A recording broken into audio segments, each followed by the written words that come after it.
수험생 여러분 안녕하십니까? 공인인증서 법령 시간입니다. 자, 기초입문과정 이제 오늘은 지난 시간까지는요 법령을 살펴봤고요. 오늘서부터는 이제 실무를 보도록 하겠습니다. 우리 과목이 법령과 실무로 이제 구성이 되어 있죠. 그래서 현재 지금 이 실무는 말 그대로 중개 실무에 관한 사항을 공부하는 겁니다. 그래서 우리가 이제 다른 과목 5과목을 더 공부하고 있죠. 그래서 공법, 민법, 부동산학 개론, 공시법, 세법을 더 공부하고 있는데 이러한 다른 과목과 연계된 내용을 여기서 이제 같이 공부를 하게 되는 겁니다. 그래서 그야말로 중개 실무적인 사항을 여기서 이제 공부하는데, 그래서 이 실무는 정확하게 여러분들이 하기 위해서는요 다른 과목의 어느 정도 기초가 좀 닦아져 있어야 됩니다. 우리는 지금 현재 시험을 대비해서 이제 기초입문 과정을 진행하기 때문에 이 부분에 대해서 어느 정도 과목이 좀 기초가 돼 있어야 되지만, 이제 이번 기초 과정에서는요 일단 다른 과목에서 잘 다루지 않는 아주 중요한 부분들만 위주로 해서 이제 실무를 기초를 정리를 하도록 하겠습니다. 지금 현재 이 실무는요 우리 과목에서 약 30% 출제 비중을 갖고 있어요. 그래서 이제 법령에서 약 70%, 그 다음에 이제 실무에서 30% 비중을 갖고 있고요. 그럼 현재 이 실무의 시험 범위와 연계가 된 건데요. 실무의 진행 과정을 잠깐 말씀드립니다. 이 토지를 소유하고 있는 갑이에요. 이 토지를 팔아달라고 개업공인인증사 A에게 중개 의뢰합니다. 자, 그러면 이제 중개 의뢰에서부터 실무는 출발해요. 그래서 이제 중개 의뢰를 했다는 얘기는요, 중개 계약이 체결된 거거든요.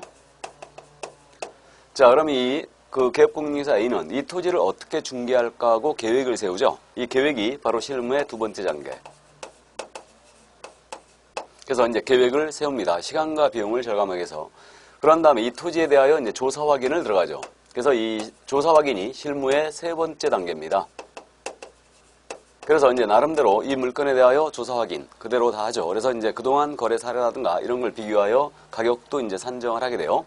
그리고 이제 을을 상대로 하여 판매 활동을 펼치게 됩니다. 그래서 이제 판매 활동인데 이것을 중개 활동이라고 그러고요. 이 중개 활동이 바로 이제 실무의 네 번째 단계로 볼 수 있죠. 자, 그럼 중개 활동을 합니다. 그러고 나서 이제 갑을 사이에 계약이 체결되죠. 그래서 이 계약이 바로 이제 중개 완성 단계로 온 거예요. 그래서 계약이 체결되면 우리 개업공사는 계약서를 작성해 주고요. 확인 설명서 역시도 작성을 해 주는 거죠. 그래서 계약이 체결됩니다. 그 다음에 실무적으로 우리 개업공사는 이제 계약 체결 후에 잔금이나 중도금 지급 등 계약에 관련된 이행 관련 사항을 여기서 이제 더 하게 됩니다. 자, 그래서 일반적으로 실무의 진행 예차는 이렇게 진행이 되거든요. 그래서 이제 우리 교재가 지금 현재 요 총설 부분이 바로 1장으로 되어 있고요. 여기 중개계약이 2장, 계획은 없습니다. 그 다음에 이제 조사 확인이 3장, 그 다음에 중개활동이 4장, 그 다음에 이제 잔금, 계약의 체결이 5장으로 되어 있고요. 여기 계약의 이행 관련 내용, 요것이 바로 이제 6장으로 구성이 되어 있습니다. 그래서 일반적으로 우리가 실무를 얘기할 때는요, 중개계약서부터 중개 완성 단계가 계약 체결이지 않습니까? 그래서 계약 체결까지를 실무의 범위다라고 얘기를 해요. 그런데 이제 우리는 실질적으로 그러면 이쪽 계약의 이행에는 중개 완성 후의 문제니까 실무가 아니다라고 하지 않습니까? 이렇게 이제 실무가 아니다라고 하고 있어요. 하지만 실질적으로 우리 개업공사는 이걸 모두 관여를 하고 있죠. 그렇기 때문에 계약의 이행에 관련된 법들을 별도로 공부해요. 그래서 이쪽을 제6장에 이제 편제해서 이쪽에서 이제 주택임대차보호법, 등기 관련 내용, 그 다음에 확정일자 관련 내용, 그래서 상가건물 임대차보호법, 부동산 실명법, 부동산 등기 특별주법, 경매 이런 내용들을 여기서 모두 이제 공부를 하게 됩니다. 그럼 우리는 지금 시험을 대비하고 있기 때문에 출제 비중은 어떻게 되냐면요. 일단 최근의 시험은 요 조사 확인은 이제 어떻게 조사 확인해야 되는가? 그럼 이제 다른 과목들의 지식이 어느 정도 좀 필요한 부분인데요. 요 조사 확인에서 이제 몽땅 출제합니다. 그래서 여기서 통상 한 5개 정도. 그 다음에 이제 계약의 이행 관련법이지 않습니까? 이쪽에서 이제 통상 한 5개 정도, 이 정도 출제하고 있고요.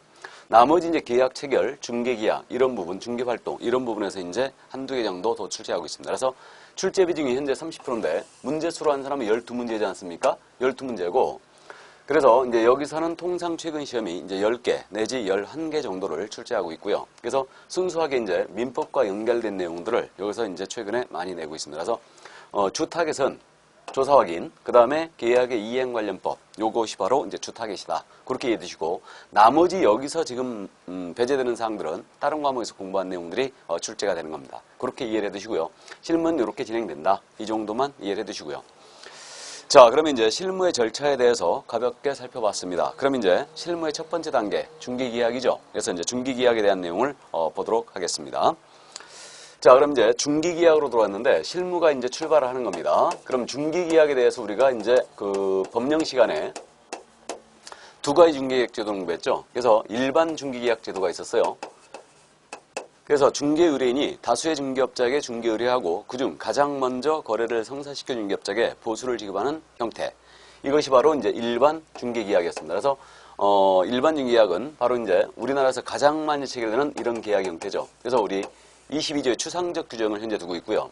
전속 중개계약 제도라는 게 있다고 그랬습니다. 그럼 전속 중개계약은 특정 기업공사에게 중개를 의뢰합니다. 의뢰인이. 그리고 그 특정 기업공사가 승낙을 함으로써 체결되는 계약이죠. 그러니까 이른바 전속은 기업공사가 물건을 혼자 받은 거예요. 이게 바로 전속입니다. 전속인데 독점중개계약이라는 게 있거든요. 그래서 독점중개계약은 뭐냐면요. 의뢰인이 역시 독점적으로 한 기업공사에만 중개 의뢰합니다. 그리고 이제 그자가 거래를 성사시키면 이제 보수를 주는 거죠. 그래서 전속이나 독점은요. 지금 현재 우리 요 일반과 전속이 우리 법령에 명문의 규정을 두고 있는 거예요. 그러면 전속이나 독점은 둘이 지금 공통점이 물건을 혼자 받는다는 점은 같다는 걸 알 수 있어요. 근데 이 둘의 차이가 뭐냐면요. 이 전속 중개계약 같은 경우는 스스로 발견한 상대방과 중개 의뢰인이 거래했습니다. 즉 스발상과 거래한 거예요. 그럼 이때는 그 중개 보수를 지급하지 않고요. 소요 비용만 지급합니다. 그래서 기업공사가 지출한 비용만 물어주도록 되어 있거든요. 이렇게. 근데 독점중개계약이에요. 독점중개계약은 스스로 발견한 상대방과 중개 의뢰인이 거래했어요. 그렇을지라도 이때는 기업공사에게 중개 보수를 지급하죠. 요게 둘이 차이가 있는 거예요. 그래서 전속과 독점은 둘이 비슷합니다. 물건 혼자 받은 건 똑같은데요. 전속은 스스로 발견한 상대방과 거래하는 것을 허용을 하고 있는 거죠, 사실은. 그래서 중개 의뢰인이 전속을 체결해 놓고 스스로 발견한 상대방과 거래를 했다 하더라도 소요 비용만 지급해요. 중개 보수는 지급하지 않는 거죠. 근데 독점의 경우는 중개 보수까지 지급한다는 거예요. 그래서 우리 기업공사한테 가장 유리한 중개 형태가 바로 이제 독점으로 볼 수 있어요. 이게. 그러나 이제 현재 우리 법상 명문의 규정을 두고 있는 것은 이 두 가지, 일반과 전속이 명문의 규정이 있습니다. 그럼 이 세 가지, 요 세 가지, 일반이냐, 전속이냐, 독점이냐, 이 구분 기준은 기업공사가 중개상물에 대하여 어느 정도 독점력을 갖고 있느냐, 이것에 따른 구분임을 일단 알 수 있어요. 독점성에 따른 구분이다. 이렇게. 자, 그런 다음에 이제 그 단독 중개계약이 있고요. 공동 중개계약이 있거든요. 그럼 이제 느낌이 팍 오실 걸로 이해가 되는데요. 이 단독 중개계약은 기업공인중개사 1인과 중개 의뢰인 1인 사이에 체결되는 계약이에요. 이게 바로 단독입니다. 그럼 공동 중개계약은 그러면 여러 명의 기업공사가 관여하는 형태죠. 그래서 기업공인중개사가 다수이거나 그 다음에 중개 의뢰인이 다수인 경우에요. 그래서 이게 바로 공동이다. 그래서 일반적으로 기업공사가 다수인 경우가 바로 이제 공동입니다. 그래서 지금 현재 공동중개비율이 대단히 늘어났죠. 그 주된 이유는 정보통신망 같은 게 잘 확보가 돼 있어서 이제 공동이 상당히 많이 늘어난 거예요. 그래서 우리 기업공사들끼리 물건을 공유할 수 있는 시스템을 잘 갖추고 있는 거죠. 그래서 이 공동중개계약은요, 정보통신 시대에 아주 적합한 이상적인 중개 형태다. 그래서 신속한 중개가 가능하게 하죠. 즉, 기업공사 여러 명이 관여하니까 그런 거예요. 그래서 이 단독과 공동의 구분 기준은 그러면 중개에 관여하는 주체의 수가 다수냐 1인이냐 이것에 따른 구분임을 일단 알 수 있습니다. 그래서 이 정도만 이해를 해 두시고요. 자, 그 다음에 이제 그 정률 중개계약이 있고요. 정가 중개계약이 있고 순가 중개계약이 있거든요. 그래서 이 세 가지 이제 중개계약의 종류가 있는데 정률 중개계약은 그야말로 수수료 요율을 기업공인중개사와 중개 의뢰인이 서로 정하여야 하는 중개계약이에요. 그 다음에 정가 중개계약은 수수료액을 정한 거죠. 수수료액을 정하는 거다. 이거는 그 다음에 이제 순가 중개계약은요. 이거는 그 차액으로 중개 수수료를 지급하는 거죠. 차액으로. 이게 바로 순가 중개계약입니다. 그래서 이 토지를 소유하고 있는 갑이죠. 이것을 팔아달라고 중개 의뢰를 합니다. 하면서 내 손에 3억만 쥐어달라. 나머지 차액은 모두 중개수로 가져라. 이것이 바로 순가중개계약입니다. 사는 쪽에서도 가능한데 나는 예산이 3억이 있다. 그러니 이 토지가 마음에 드니까 이 토지를 3억에 구해주고 3억을 지급할 테니까 2억 8천에 구하든 9천에 구하든 관여치 않겠다. 그 차액은 모두 중개수로 가져라. 이것이 바로 순가중개계약입니다. 그러면 이제 이 순가중개계약은 주의할 점이요. 이거는 순가중개계약을 중개의뢰인과 우리 기업공사 체결했잖아요. 그렇다 하더라도 당연히 이거는 한도 초과에 걸려서 금지되는 중개약이 되는 건 아닙니다. 그래서 이 차액 부분이 법정 한도를 초과하지 않으면 절대 금지되는 중개약이 될 수 없어요. 그래서 이 순가는 일반적으로는 차액 부분이 법정 한도를 초과할 가능성은 아주 높지만 이거는 상대적으로 금지될 뿐이지 절대적으로 금지되는 중개약은 아니라는 점. 그러나 부동산 거래질서를 아주 문란케 할 우려가 있는 형태죠. 그래서 일반적으로는 금지된다 봐야 된다. 그래서 이 정도. 그래서 이 토지나 상가를 거래할 때는 순가가 상당히 많죠. 이게 그래서 이 정도고요. 자, 그래서 요 세 가지 정률, 정가, 중가 중개약은 이거는 결국은 중개 수수료를 어떻게 지급하는가, 수수료 지급 형태에 따른 구분임을 일단 우리가 이해할 수 있습니다. 이렇게. 자, 그래서 중개계약의 종류에서 여러분들이 이제 구분 기준이 뭐냐 이 정도 이해해 두시고 우리나라에서 가장 많이 체결되는 게 뭐라고요? 일반 중개약이 가장 많다고 그랬습니다. 그 다음에 이제 요 전속 중개약은 우리 법에 명문 규정이 있고요. 일반도 역시 명문 규정이 있는 거예요. 그래서 이 정도 주의해 주시고요. 요즘은 이 부분은 잘 안 묻고 있네요. 그래서 구분 기준, 중개계약 개념이 이 정도구나 라고만 이해를 해 두시기 바랍니다. 그럼 나머지 이제 우리 갖고 계신 자료에서 중개계약이라고 되어 있는 중개계약의 성질이라고 나와 있죠. 요거는 이제 민법과 연결이 된 건데 중개계약은 그거 아닙니까? 내 토지 팔아주세요. 알았어요. 말로 체결하고 있죠. 그럼 말로 체결되는 계약을 뭐라고 합니까? 낙성계약을 해야죠. 그래서 우리 중개계약은 일단 구두로 말로 체결하기 때문에 의사표시 합치로서 성립이 되겠어요. 낙성계약이에요. 그 다음에 청약과 승낙의 의사표시를 할 때 어떠한 방식을 요구하지 않죠. 그러니까 분류식 계약입니다. 분류식 계약으로 이해되고 있고요. 그 다음에 이제 요 의뢰인과 개업공사 간에 서로 의무를 부담하죠. 그래서 채무를 서로 부담한다. 근데 완전한 채무를 부담하는 계약은 아니에요. 그래서 우리 개업공사에게는 중개 완성 의무가 없기 때문에 쌍방이 채무를 부담하는 계약, 그렇게 이해하면 되는데 이걸 쌍무계약이라고 해요. 그러나 이제 완전한 쌍무계약은 아니고 조건부 특수한 쌍무계약입니다. 그 다음에 이제 또 우리 중개계약은요, 유상계약에 속하죠. 의뢰인이 개업공사에게 개업공사가 중개를 완성하게 되면 보수를 줘야 되죠. 그렇기 때문에 유상계약으로 이해됩니다. 그래서 우리 중개계약은 낙성 분류식의 쌍무 유상계약이다. 그렇게 이해를 일단 해두시고요. 민법상 계약 중에요. 위임과 가장 유사한 비전형계약으로 속하는 겁니다. 그래서 위임과 유사한 계약에 속하죠. 요 위임은요. 이거는 타인에게 사업체를 맡기고 이 타인이 승낙을 함으로써 체결되는 계약이거든요. 그래서 이제 여러분들이 민법 시간에 이제 우리 시험 범위에 위임은 들어가지 않지만요. 실무적으로 위임이 나타나는 현상은 동사무소 가서 인감증명을 떼달라고 시켰거나 또는 법원에 가서 이제 소송을 해달라 하고 변호사한테 소송을 맡기는 거예요. 이게 바로 위임계약인데 우리 중개계약은 물건의 판매를 개업공사한테 위탁하고 있죠. 그러니까 위임과 유사하다는 게 우리 통설과 판례에 들어옵니다. 그래서 이제 위임과 유사하고요. 민법전의 형태가 없기 때문에 비전형 계약이고요. 위임 유사의 무명 계약이다. 그 정도만 참고해 두시기 바랍니다. 그 다음에 이제 우리 부동산 중개라는 것은 또요, 민사 중개에 해당합니다. 상사 중개가 아니에요. 그래서 이제 민사 중개라는데 이건 이제 후일 여러분들이 차츰차츰 쉽게 이해를 하실 겁니다. 그 다음에 이제 우리 중개계약은 통상 말로 체결하고 있죠. 말로 체결하고 있는데 이것을 서면화 시켜놓으면 어떠한 장점이 있는가? 바로 이 문제거든요. 이 문제인데 요 서면화의 장점, 이것은 이제 계약서를 쓰면 중개계약서를 의뢰할 때마다 쓴다. 그러면 이때는 그러한 장점이 있지 않겠습니까? 계약 내용이 명확해지죠. 명확해지니까 이때는 분쟁의 소지를 확 줄여버릴 수 있어요. 그 다음에 계약 내용이 명확해지면서 이제 중개계약의 내용에 대해서 확실하게 정해져 있으니까 우리 개업공사가 중개 의뢰인에 대하여 사기를 치는 일, 이런 일이 많이 줄어들 거예요. 그러면 자주적으로 계약 내용에 대한 통제를 하는 거고요. 이건 정부의 간섭을 줄이는 결과를 가져옵니다. 그러한 장점이 있고요. 그 다음에 이제 기록이 항상 남아요. 중개계약서를 언제나 쓴다면 이거 기록이 남기 때문에 부동산 유통 시장이 정비되고 서면화되는 정비되고 그러한 근대화되는 이러한 장점을 갖게 되고요. 그 다음에 또 분쟁도 당연히 예방할 수 있고요. 음성적 거래하는 투기를 방지할 수도 있고요. 그 다음에 이제 중개계약서 쓰면 의뢰인이 다른 데 쉽게 못 가겠죠. 그러니까 이제 전속이나 독점 중개약이 늘어남으로써요. 우리 개업공사에게 보수가 늘어나죠. 수입이 늘어나니까 개업공사가 다른 생각을 안 하더라. 그렇기 때문에 우리 중개업에 대한 전문성을 제고할 수 있게 됩니다. 이게 바로 이제 서면화의 장점으로 볼 수 있어요. 자, 그래서 이제 우리 중개계약에 대한 내용을 간략하게 봤고요. 실질적으로 이제 우리는 실무이기 때문에 사실 실무 쪽에서 중개계약이 나오는 거는 중개계약서를 작성하는 요령이 있거든요.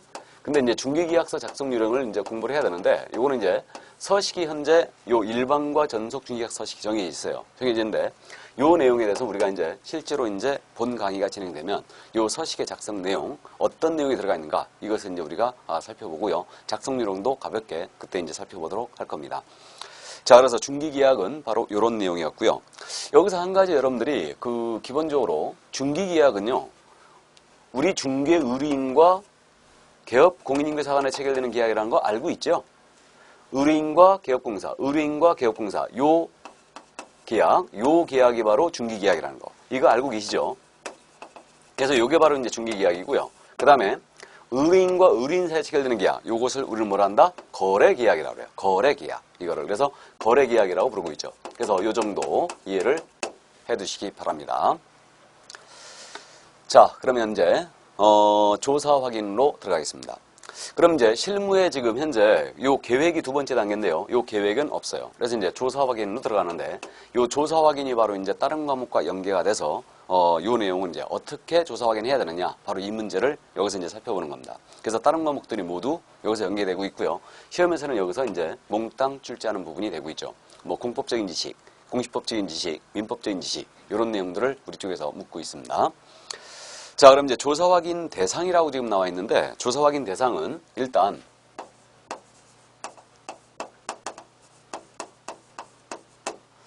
그 대상은 당연히 확인 설명을 해야 될 사항들, 이것이 조사 확인 대상 아니겠습니까? 그러니까 이제 중개 의뢰인에게 중개 대상물에 대한 정보를 브리핑을 해줘야 되죠.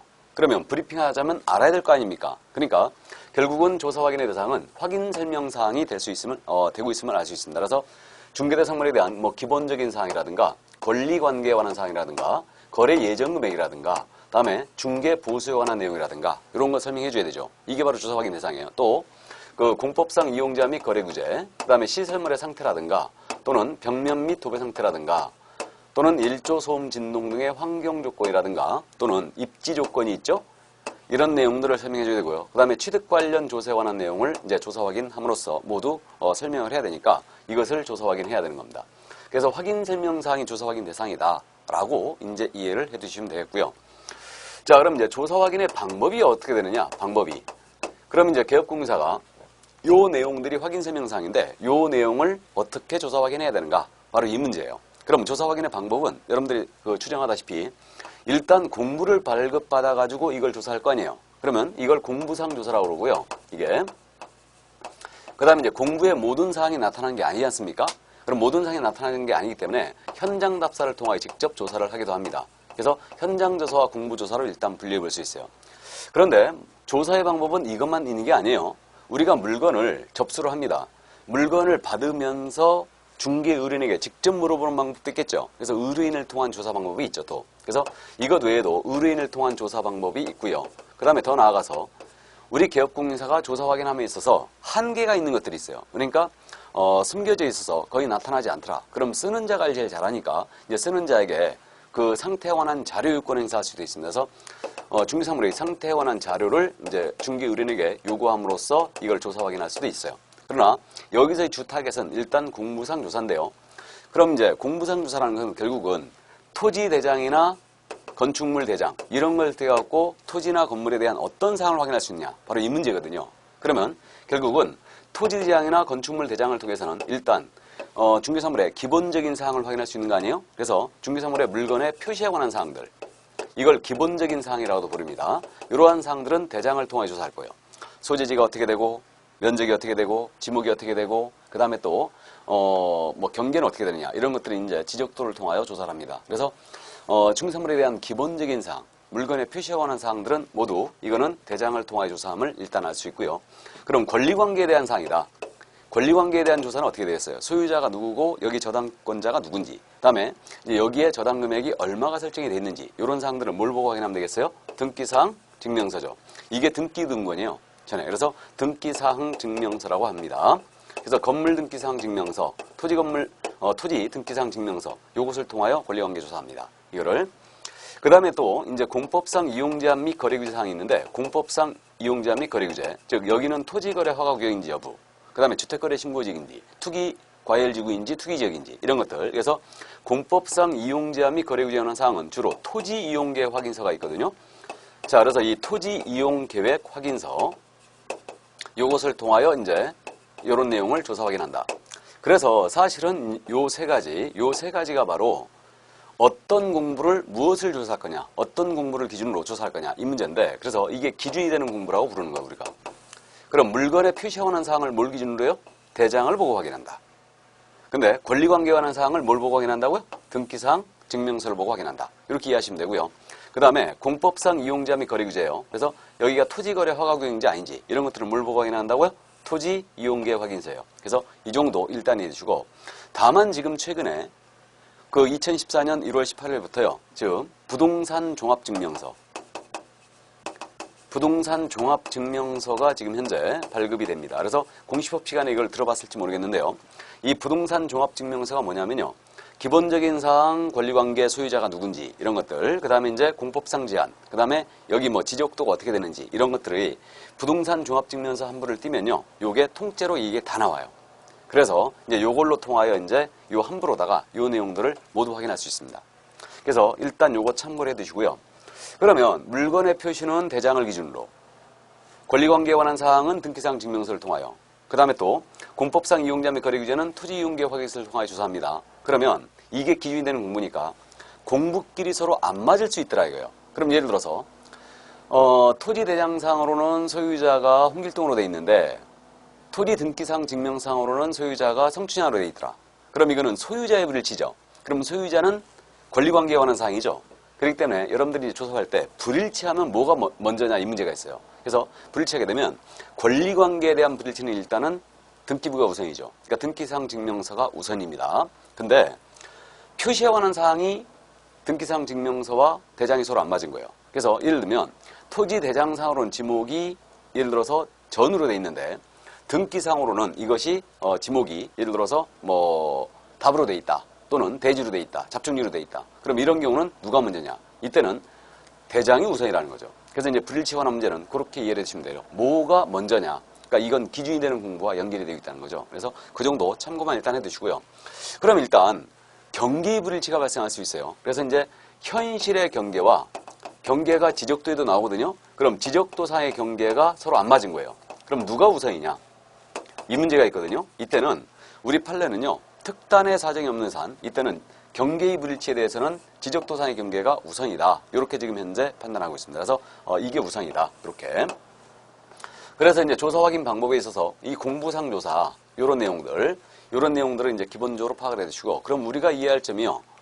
건축물 대장, 토지 대장, 지적도 임야도, 등기사항 증명서, 토지 이용계 확인서, 부동산 종합 증명서 이런 것들에 어떤 내용이 나타나는가 이걸 알아야 되겠네요.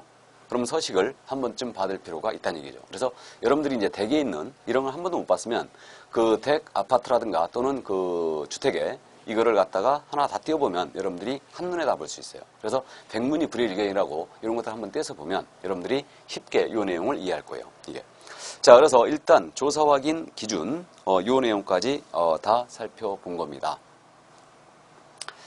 자, 그럼 이제 그 밑에 이제 분묘기지권이라고 나와 있지 않습니까? 그럼 이제 우리는 지금 현재 개별적인 조사 확인 들어가는 거예요. 그래서 일단은 조사 확인의 대상이 이렇게 확인 설명사항 10가지거든요. 10가지인데 요 사항들을 어떻게 어디까지 조사했느냐 이게 사실 이제 여기서 공부하는 건데, 지금 현재 분묘기지권이 바로 나왔거든요. 그러면 기본적인 뭐 면적이라든가 토지 소재지 이런 것들은 전부 다 이제 대장을 기준으로 조사를 하고요. 그 다음에 권리관계 조사를 이제 하게 되는데, 권리관계 조사는 공법 이거는 등기상 증명서를 통하여 기본적으로 조사하죠.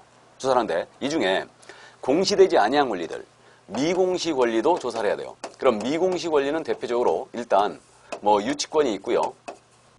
그 다음에 분묘기지권이라는 게 있고요. 그 다음에 법정지상권이라는 것도 있고요. 법정저당권이라는 것도 있어요. 그래서 이러한 것들이 바로 이제 미공시 권리의 대표 주자들이거든요. 근데 이제 이런 것들은 민법에서 여러분들이 다 공부해요. 그래서 이제 물건이기 때문에 전부 다 이제 민법에서 공부하는데, 우리가 실무적으로 임야를 거래하다 보면 임야에는 대부분 우리는 분묘라는 게 있죠. 그렇기 때문에 그 분묘 존속을 위한 권리가 있거든요. 요것이 바로 그래서 우리는 분묘기지권이라고 지금 현재 부르고 있는 겁니다. 그래서 이 분묘기권은 우리 쪽에서 문제를 아주 잘 내는 겁니다. 그래서 민법에서 여러분들이 이제 분묘기권에 대한 내용을 공부를 하고요. 우리 쪽에서 이제 분미직권과 연계해서 이것을 강력하게 제한하는 법이 있어요. 이게 바로 장사 등에 관한 법률이에요. 이걸 줄여서 우리가 장사법이라고 부릅니다. 그래서 요것과 둘이 연계되어 있기 때문에 요 내용을 우리 쪽에서 아주 잘 물어봐요. 그래서 이제 요것은 여러분들이 민법에서 이제 판례의 태도를 열심히 공부하시고 맞히기는 우리 쪽에서 맞춰주면 됩니다. 그래서 요 내용이 지금 현재 실려 있는 거예요. 가볍게. 그래서 지금서부터 이제 분미권에 대한 내용을 가볍게 살펴만 보고 넘어가겠습니다. 그럼 그 자료 지금 분묘기지권이라 나와 있죠. 이건 권리관계조사에서 미공시 권리다. 그럼 미공시 권리니까 이것은 공부상 조사가 아니죠. 현장 답사를 하여 확인하는 거예요. 그래서 현장 탐문 활동을 통하여 여기가 분묘가 있는지, 분묘 개수는 몇 개가 되는지 이걸 이제 조사하고요. 그 분묘에 대한 권리, 그래서 분묘기지권의 내용을 알고 있어야 된다. 이와 더불어 장사법의 내용도 여러분들이 알고 계셔야 되죠. 자, 그럼 이제 분묘기지권으로 들어가도록 하겠습니다. 자, 그럼 이제 분묘기지권의 내용 가볍게 이제 민법 시간에 다시 공부하실 텐데 이거 이미 하셨는지도 모르겠고요. 그럼 분묘기지권입니다.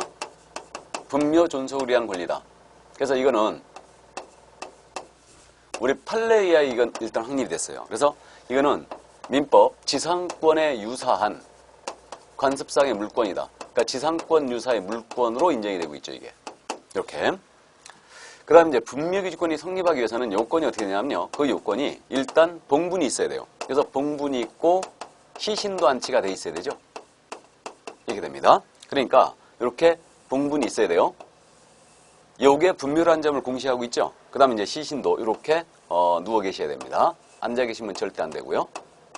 그래서 이렇게 봉분이 있고 시신이 안치가 되어 있어야 된다. 그러면 이제 분묘기지권이 인정이 되죠. 이게 인정이 되는데 그러면 이제 봉분은 있으나 시신이 없답니다. 이걸 뭐라고 하냐면요. 가묘라고 그래, 가묘.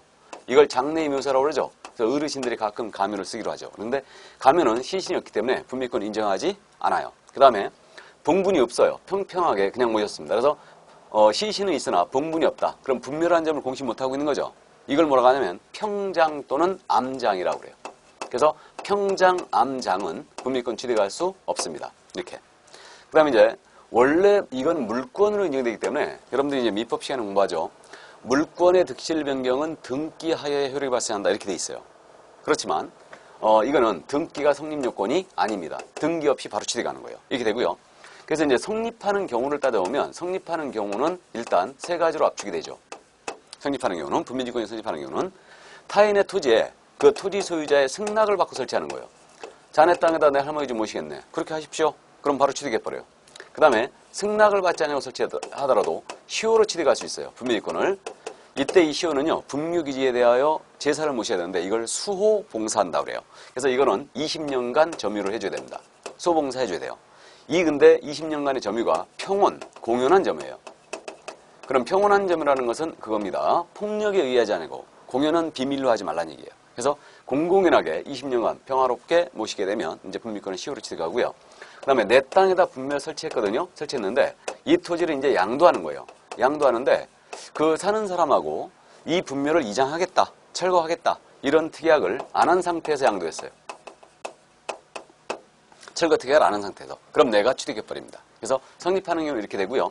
그럼 이제 요거 분묘권 이제 효력에 대한 부분인데 이거 누가 취득하느냐 문제가 있거든요.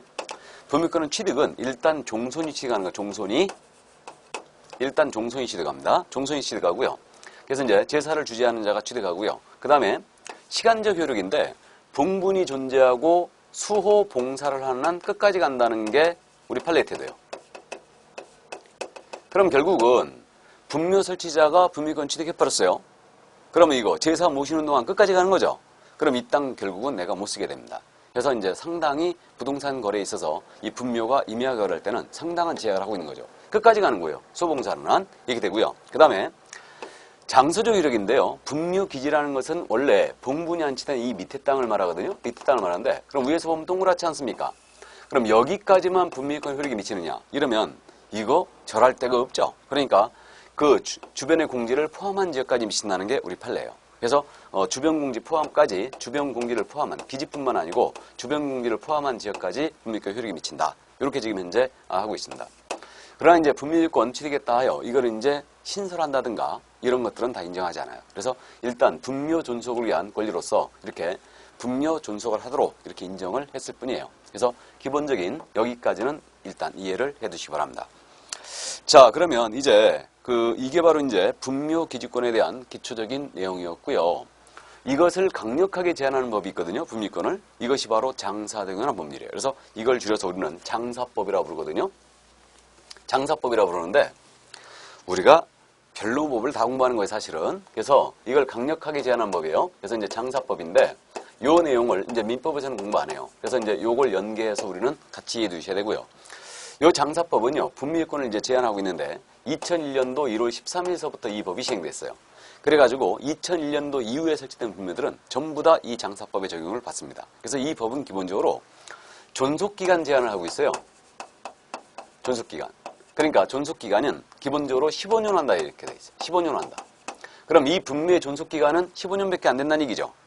이거. 근데 15년만 인정하면 아쉽죠. 그러니까 연장을 허용하는데 그래서 이제 15년씩 3회를 인정해요. 그럼 결국은 이거 연장기간까지 모두 합치면 분묘가 최장 존속할 수 있는 기간이 몇 년? 60년이죠. 기본 15년 주고 15년씩 3회를 연장을 허용하니까요. 이렇게. 그래서 이게 이제 강력한 분미권에 대한 제한하고 있는 거죠. 그래서 분미권은 원래 이거 수호봉사는 끝까지 가고 있잖아요. 하지만 만약에 장사법 시행 후에 분미권 취득했다라고 하더라도 최장 60년을 못 넘긴다는 거죠. 그래서 2001년도 이후에 설치된 분묘들은 전부 다 이거 60년을 최장 못 넘기게 돼 있습니다. 그래서 이 정도 이해해 주시고 이 법은 또 면적 제한도 하고 있어요. 그래서 이제 우리가 분묘를 설치할 때 말이에요. 일정 면적을 제한하고 있죠. 그래서 우리가 개인 묘지를 설치한다. 그럼 개인 묘지는 이거예요. 부부나 뭐 한 사람의 이제 봉분을 만드는 건데 그래서 이렇게 이제 할머니가 돌아가시면 산을 일부를 잘라내죠. 잘라내고 나무를 잘라내고 여기 봉분을 설치하고 할머니만 안치하고 상석을 놓고 비석을 놓고 이렇게 뒤에 초생딸 모양이 있죠. 요게 둔덕, 요건데 초생딸 모양의 둔덕을 사선이라 불러요. 그래서 이런 식으로 설치하는 게 이제 개인 묘지인데 이러한 개인 묘지는 30제곱미터를 초과하여 설치하지 못하게 돼 있죠. 이렇게. 그래서 이제 이렇게 30제곱미터를 못 넘기도록 이런 면적 제한도 하고 있고요. 그 다음에 이제 요즘 최근에 도입된 수목장이라는 거 들어오셨죠? 수목장. 이걸 자연장이라고 부르는데 이 자연장에 대한 내용도 이 법이 이제 규정을 갖고 있어요. 그래서 뭐 수목이나 화초 또는 잔디 이런 데 이제 밑에 유골의 골분을 장사하는 것 이것을 갖다 자연장이라고 하는데 이런 것들. 그 다음에 이제 요즘 뭐 봉안시설에 모시는 거 많죠. 저는 이제 납골시설이라고 불렀던데 이걸 이제 납골시설 그래서 납골시설 그랬고 납골당, 납골묘 뭐 이런 것들이 있는데 이걸 갖다가 용어순화찬으로서 이 법은 장사법은요. 이제 봉안이란 말로 바꿔놨으니까 봉안시설로서 뭐 봉안당 봉안묘 이런 것들이 있는데 이런 거에 대한 규제를 이 법이 하고 있습니다. 그래서 일단 이런 법이 있구나라고만 이해해 두시고 이 법이 이제 존속기간 제한을 함으로써 분미권 발생을 억제하고 있구나 이렇게만 이해를 해 두시기 바랍니다. 그래서 여기까지 이게 바로 이제 권리관계조사에서 우리가 핵심적으로 이해해야 될 분미기지권에 대한 내용이었습니다. 여기까지가. 자, 그럼 분미권에 대한 내용을 봤고요. 이제 외국인 투지법으로 넘어가 볼까요? 외국인 투지법. 그럼 지금 이제 외국인 투입법으로 갔는데 외국인 투입법의 위치에 대해 잠깐 말씀드립니다. 그럼 우리가 지금 현재 이 조사 확인 사항들을 들어가고 있는 거예요. 들어가고 있는데 이 외국인 투입법은요. 공법상 이용자 및 거래 규제 사항 중에 하나예요. 그러니까 공법상 거래 규제 중에 하나입니다. 그래서 우리가 공법상 이용자 및 거래 규제 개별적인 조사 확인에서 이제 공법상 제한에 관한 사항은 이용 제한 사항이라는 게 있고 거래 규제라는 사항이 있거든요. 그래서 이제 이런 게 있는데 우리는 부동산 거래를 소개했기 때문에 이 거래 규제에 대한 기본적인 내용은 전부 다 알고 있어야 돼요. 그래서 이제 대표적으로 거래 규제에 속하는 게 토지거래 허가제가 있죠. 토지를 거래할 때는 허가받아라 미리. 토지거래 허가제, 거래 규제예요. 또 주택거래 신고제라는 것도 있습니다. 주택법에서 이런 것도 있고요. 우리가 이제 부동산 거래 신고제에서 주택거래 신고제, 개업공사의 주택거래 신고제에 대해서 언급이 됐었는데 어쨌든 이것도 거래 규제입니다. 또 농지법상 농지를 취득하는 자는 농지취득자증명이라든가 농지를 도심 내에는 일정 면적 이상 소유를 못하게 돼 있어요. 이런 거래 규제가 또 있죠. 이건 거래 규제예요. 그래서 농지취득자증명 같은 걸 받아와야 되죠. 농지를 취득하는 자는 이렇게 되고요. 그 다음에 외국인이 국내 토지 소유권을 취득하잖아요. 그럼 외국인은요. 외국인 투입법의 적용을 받습니다. 그래서 이 외국인 투입법은 외국인에 대한 거래 규제예요. 그래서 요 내용들, 요게 바로 이제 거래 규제에 관련된 내용들이거든요. 그래서 이 중에 우리 쪽에서 이제 다른 과목에서 안 다루는 게 바로 이 부분이에요. 그렇기 때문에 지금 외국인투입법이 나와 있습니다. 그래서 이 외국인투입법은 지금 현재 공법상 제한 중에 거래규제 사항이다. 그래서 외국인이 국내 토지 소유권 취득할 때는 이 법이 적용됨으로써 외국인에 대한 규제를 하고 있는 겁니다. 그래서 우리는 이 법의 내용을 이해를 해 두셔야 돼요. 이 법의 내용을. 자, 그러면 이제 그 외국인투입법의 내용을 보도록 하겠습니다. 속도 따라오실만 하던가요? 따라오실만 합니까? 낯설죠, 아무래도. 낯설긴 하는데, 그래서 이제 이게 익숙해지도록 여러분들이 책을 읽고 또 읽고 이제 그렇게 하셔야 됩니다. 그럼 이제 외국인 투입법의 내용인데,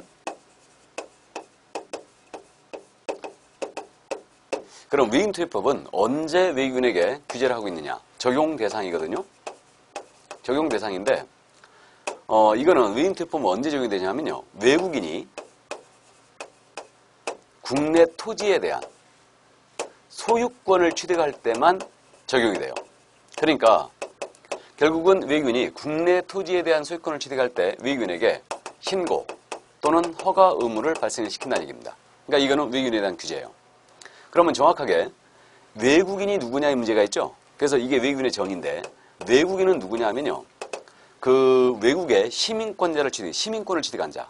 그래서 외국 국적을 취득한 자를 말하는데 시민권자와 영주권자가 있는데 어감상으로 영주권자가 외국인 같거든요. 근데 시민권자가 외국인입니다. 그래서 시민권 취득자입니다. 시민권 취득자. 이 자가 바로 이제 외국인이고요. 그 다음에 외국 법에 의해서 외국 법인들 있죠? 외국 법인들. 당연히 외국인 투입법상 적용 대상이 되고 있고요. 그 다음에 또 우리나라 법인이에요. 내국 법인일지라도 그 사원 또는 임원 또는 구성원이에요. 이들의 2분의 1 이상이 만약에 외국인이잖아요? 그러면 이 법인은 국내 토지 소유권 취득할 때 그대로 이 법에 적용을 받습니다. 이렇게. 그래서 이게 바로 외국인의 정의다. 그리고 이제 주의할 점은요. 이거 국내 토지 소유권 취득할 때만 외국인이 적용되고 있죠. 외국인 투입법이. 그러니까 건물 취득 시에는 외국인 투입법의 적용이 당연히 없어요. 없음을 알 수 있고. 그 다음에 요 소유권 취득할 때 적용되지 않습니까? 그러니까 외국인이 국내 토지에 대한 임차권, 전세권을 취득한다. 이때는 적용이 없어요. 소유권 취득할 때만 신고나 허가 의무를 발생시키는 거예요. 그 다음에 팔고 나간다. 이때도 적용이 없어요. 취득할 때만 적용이 됩니다. 그래서 그 정도 감 잡으시고요. 그 다음에 이 법은 이제 상호주의라는 게 있습니다. 요 상호주의라는 것은 이제 외교 관례상 당연히 적용되는 건데 받은 대로 주겠다는 뜻이에요. 그러니까 만약에 일본법이 일본 내 부동산 취득에 대해 우리나라 사람을 제한한다. 그럼 우리도 일본 사람들의 국내 부동산 취득을 제한할 수 있어요. 이걸 상호주의라는데 이 상호주의는 누가 적용할 수 있냐면요. 국토교통부 장관이에요. 이 자가 우리나라 국민에 대해 제한한다. 그럼 우리도 그들을 제한할 수 있다라고 돼 있죠. 다만 조약으로 이제 필요한 경우는 그러하지 아니하다 이렇게 돼 있는데 어쨌든 국토교통부 장관이 상호주의를 적용함으로써 그 외국인에 대하여 제한할 수도 있습니다. 이렇게. 그래서 이 정도 기본적으로 이해해 주시고 그럼 이 법상 언제 외국인에게 이제 신고나 허가 이걸 해줘야 되느냐? 언제까지 해야 되느냐? 바로 이 문제가 있습니다. 그래서 요게 이제 신고에 대한 내용인데 신고에 대한 내용.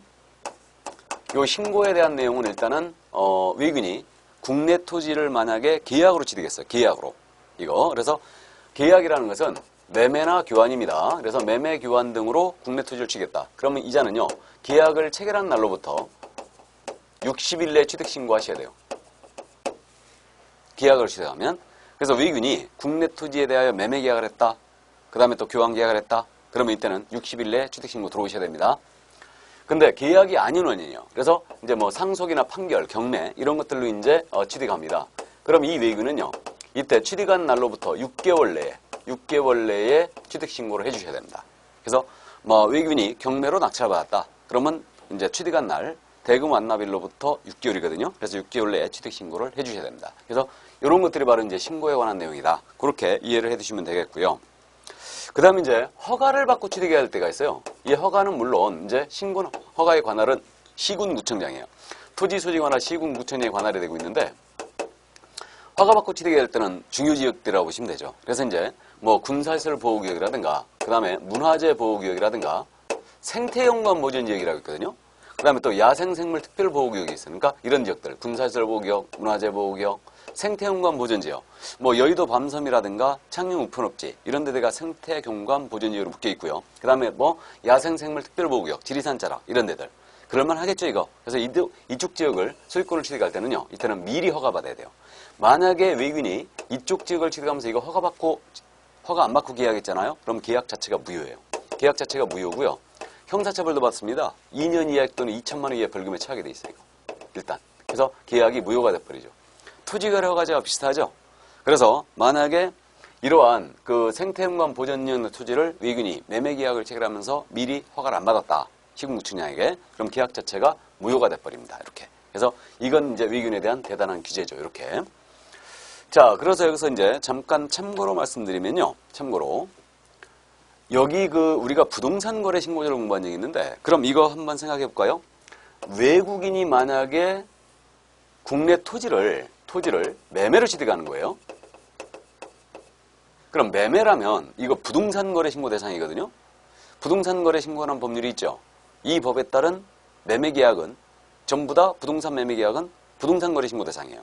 그러면 이 외국인이 국내 토지를 매매로 취득하면 외국인 토지법도 적용이 되고 부동산 거래 신고라는 법률이 있잖아요. 이 법이 적용되겠죠, 지금. 그럼 이 외국인은 둘 다 신고해야 되느냐 아니면 하나만 하면 되느냐 이 문제인데 결국은 날짜도 똑같아요, 지금. 부동산 거래 신고하고. 그렇기 때문에 부동산 거래 신고가 사실상 이게 규제의 목적이 더 크거든요. 공익적인 목적이. 그래서 외국인은 이때요, 부동산 거래 신고를 해주셔야 돼요. 부동산 거래 신고를. 그럼 외국인이 만약에 부동산 거래 신고라는 법률에 따라 부동산 거래 신고를 했지 않습니까? 그럼 외국인 투입법에 의한 신고를 면제해줘요. 안 해도 됩니다. 그럼 마찬가지로 외국인이 국토계획법에 의한 토지거래 허가라는 걸 받았어요. 그럼 외인 투입법에 의한 허가를 또 받아야 되느냐? 이 문제가 있거든요. 그럼 외국인이 만약에 토지거래 허가 구역 내 토지를 취득하면서 허가를 받았다. 그러면 이 외국인 투입법에 의한 허가를 받지 않습니다. 공익적인 목적이 이게 더 크거든요. 그래서 일단 이 정도 내용만 이해해 두세요. 그럼 정리하면 외국인 투입법상 이제 외국인이 국내 토지에 대한 소유권을 취득할 때 이 법이 그대로 적용되고 있고, 그럼 이 위에는 일단 이제 신고나 허가 의무가 발생되는데 일단 그 외국인이 누구냐 이런 문제. 그 다음에 이제 이 신고나 허가 의무가 있어서 이제 외국인이 부동산 거래 신고나 토지 거래 허가제와 같이 걸린다. 그럼 이때는 부동산 거래 신고나 토지 거래 허가를 먼저 받아줘야 되고요. 그러면 이제 외국인 투입법에 의한 신고나 허가를 다 면제한다는 걸 알 수 있어요. 이 정도.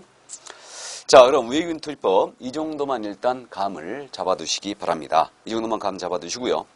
그 다음에 이제 확인 설명서의 작성이 나오고 있죠. 그럼 이제 조사 확인의 이제 중요 사항들은 다 했어요. 다 했고, 이제 조사 확인을 마치면서 확인 설명서를 작성하거든요. 그래서 이제 확인 설명서가 있는데, 이 확인 설명서는 그야말로 서식의 내용이라든가 작성 요령을 그대로 공부합니다. 근데 이제 여러분들이 이게 상당히 부담이 되는 부분이에요. 왜냐면 현재 확인 설명서 종류가요, 4가지나 있거든요. 4가지가 있고요. 그 4가지 종류가 1번 서식이 바로 주거용 건축물 서식이에요. 2번 서식이 비주거용 건축물 서식이거든요. 3번 서식은 토지 서식이에요. 그 다음에 이제 4번 서식은 임모, 광업재단, 공장재단에 관한 서식이거든요. 그래서 이렇게 이제 서식이 4가지로 일단 분류가 돼 있고 이렇게. 이 서식이요, 영문, 국문으로 다 나눠져 있어요. 영문 서식도 있다는 얘기죠. 이렇게. 국제화 시대를 맞이하여. 그래서 이제 영문 서식도 정해져 있고요. 그래서 요 주거용 서식, 비주거용 토지, 입가공 서식, 각각 서식이요, 이게 3페이지로 구성되어 있어요, 다. 3페이지로. 그래서 이렇게 이제 구성이 되어 있는데, 물론 이제 본문 내용은 1페이지, 2페이지가 본문이고요. 그 다음에 이제 그 마지막 3페이지는 이제 작성 요령으로 되어 있습니다.